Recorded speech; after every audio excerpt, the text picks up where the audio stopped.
There are a couple different ways to create an event within Calendar. The first way is kind of the most obvious, and that is to click on the Create button.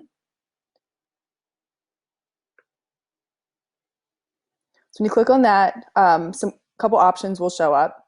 Add title, so that's whatever you want to call it. You have your date, time, which can all be changed. Adding guests, that means anybody else who you want to include in the event.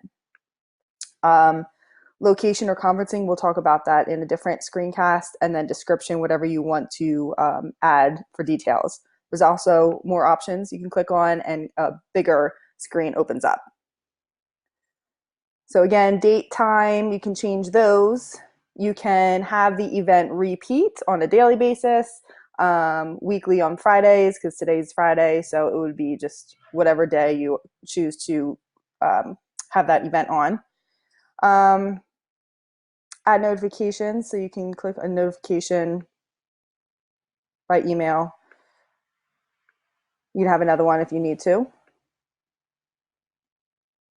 And then your guests over here, you start typing in an email or a name, and you can add as many guests as you need to for the event. And then whenever you're done, you just click save, and it will show up in your calendar, whichever calendar you choose to have it show under. So right now I'm in my work East Penn calendar, so that would be that one. This is my personal, and then that's one of my Google Classroom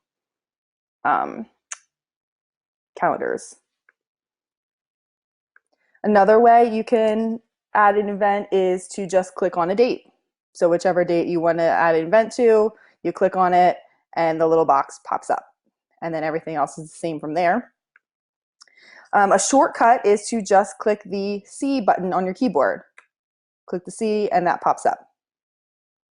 And then the last way, you can actually go into Gmail and create an event from an email. So let's say this one popped up. So Tammy Kita, I meet with her for my ESL students. So let's say I need to create an event for this. So I open up the email, click on the three dots at the top, create event. The Google Calendar is going to pop up. So if you didn't have it open, it does open up another tab. Okay, and there are a bunch of people in this email, so that's why you get this notification.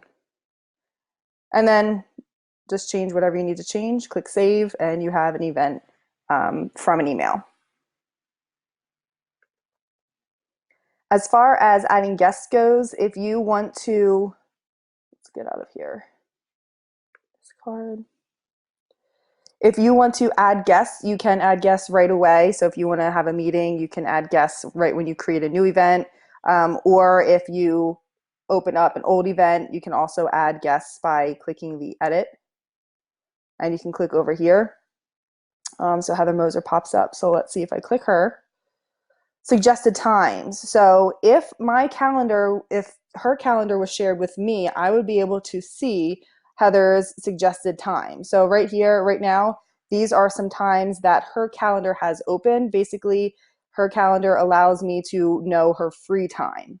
It doesn't let me, see her events or anything like that because she did not share her calendar with me, but these are some of the times that are open in her own calendar.